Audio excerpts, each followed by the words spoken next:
Hello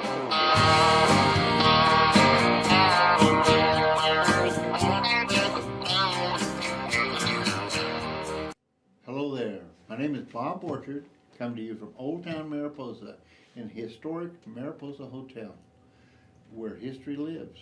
And I have with me today an old friend, Cara Goger.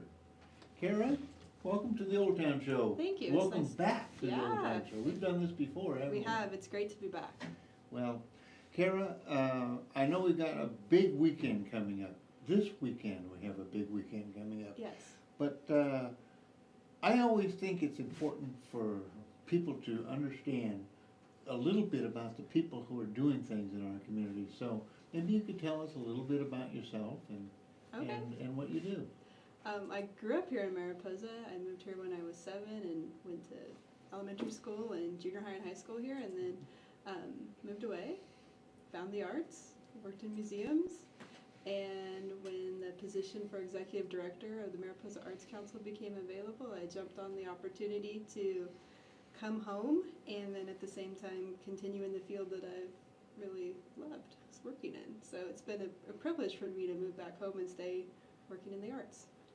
Well, that's great. And I think we're really lucky having somebody with hometown roots that has a passion for the arts and particularly the performing arts. Mm-hmm.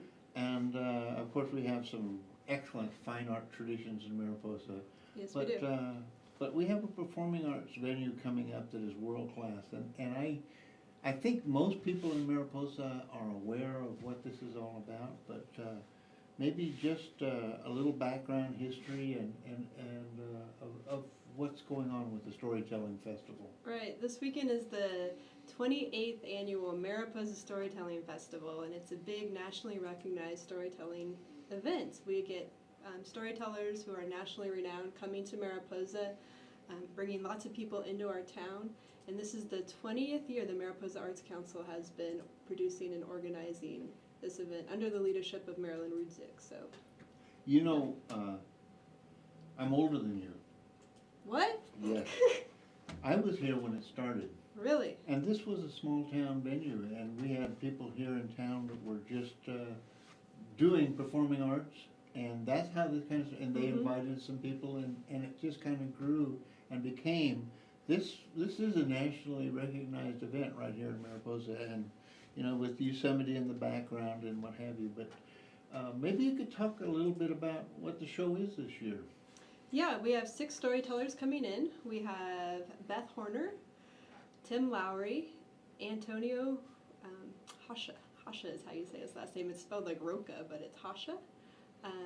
Ann Rutherford, Michael Parent, and Sarah Salter are all coming in. I saw the first one today, so they're starting to arrive. We're excited to have them here. They'll be performing at the Mariposa High School on Friday night and all day Saturday, and then up in Yosemite Valley on Sunday. So it's a 3-day festival. We have people coming in from all over the western United States to see this. Fun fact, 75% of the audience for the Storytelling Festival comes from outside of Mariposa. So. Well, that's, we still have seats available for locals. Yes, for locals we have some seats available, so call and get your tickets. Yes, you know, sometimes people think that we only do things like this for the outer-towners, but this was started by locals to do local things, and it has become a national festival. But we do have special privileges if you're a local, hometown. Call and get some tickets from us. And when we talk about tickets, this is a fairly reasonable venue. You can't go to a concert like this any place for the cost. I have family that travels all over the part of California to go to concerts, and this is what are the well, we have the ticket pricing broken down in a couple different ways. So you can go to the Children's Story Hour. The children get in for free, and it's $4 for an adult, so it's as cheap as $4 all the way up. And when is that? That is 2 o'clock on Saturday afternoon. So that is cool. It's a very cool event. If you have kids, come out to this. So tickets range from $4 all the way up to $79 for a full festival pass, and anywhere in between. $79 for 3 days? Well, it's 2 days plus, and then you have to pay extra for the Yosemite ticket. But that's 2 full days of entertainment. If you want to pick and choose, you can choose a $10 concert on Saturday, or a $30 finale or opening performance at the high school, and you'll hear all the tellers. It's a great deal for 2.5 hours of great entertainment. You know, we have a couple of clips from last year. Yeah. Just to give people a little flavor as to what this is all about. I'm wondering if it's possible we could slip those up and just listen to them for a minute. That'd be great. Every single member of the congregation, and at 3 o'clock in the morning, Uncle put a record on the record player. And in high school, in elementary schools, I have to explain it. Record. Do you know what a record is? She does know what a record is. Yeah, record? He thinks so. She's like, anyway, put a record, and they would dance salsa and cumbia, merengue. And when they were done dancing at 5 o'clock in the morning, all of the relatives left. And Abuela tucked little Nina into bed, and Nina said, Abuela, I still miss the snow, but this was the best Christmas Eve ever. Can I come back next year, and can I bring all my cousins from up north? And Abuela said, Nina, nothing would make me happier. And that's the story of Nina and La Noche Buena Mio. That was pretty cool. Mm-hmm. Do we have another one up there, Walt? Oh, okay. I know I've seen several clips, and some of these are available on your website, maybe? We don't have them available on our website, although the storytellers often have them available. And if you go to our Facebook page, we link a lot up to what the storytellers put out there in their press packets. So. It would. I guess I'm just trying to explain to people that this is really an awesome event, and if you're in town. Well, actually, if you're not in town, you should make plans to be in town. This is a weekend that I would reserve for Mariposa. And to be honest with you, this isn't just for the older folks or the very young folks.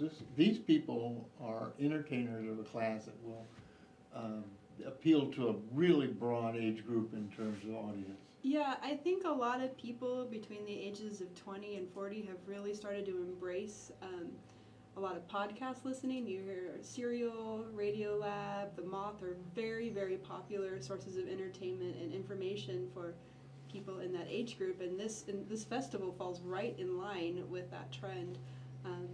People love to hear a story. People of all ages love to hear a story. If you start reading a story, everyone in the room is going to start listening to it. So people love stories. So, do you have any maybe overview of what's going on with the Arts Council? And maybe we could talk a little bit about the Arts Council. I hope I have an overview. The Arts Council is one of my favorite organizations in the county, and I have a hard time controlling my enthusiasm for what this group has done for our county over the years. I have had the honor and privilege been around the Arts Council, its venue. The music on the green has been a part of mine and my family's life for years, decades.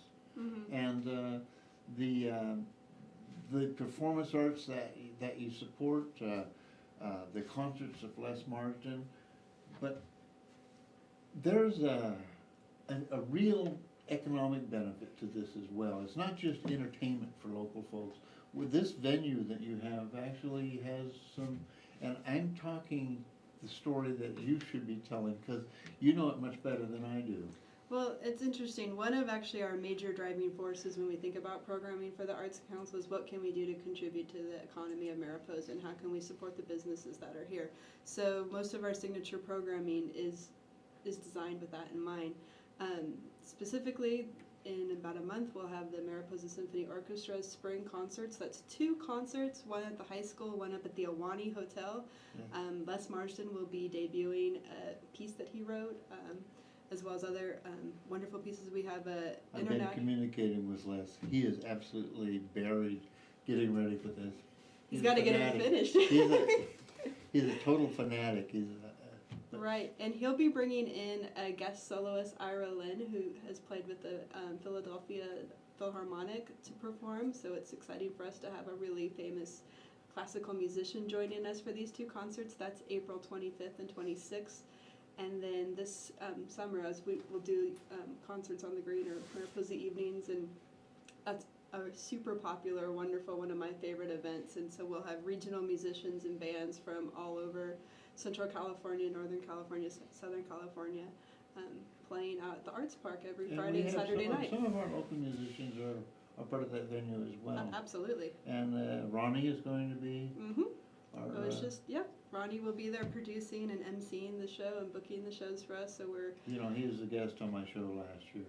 He's, and I expect that he will be back. I sure hope so. Yeah, it's a pleasure to work with him. He does such a wonderful job organizing and putting on that event for us. Well, Cara, I've, as usual, I really enjoy having you on the show. This is, like I said, a very exciting weekend coming up, and I really appreciate all the hard work that you and your workers and your volunteers put into this.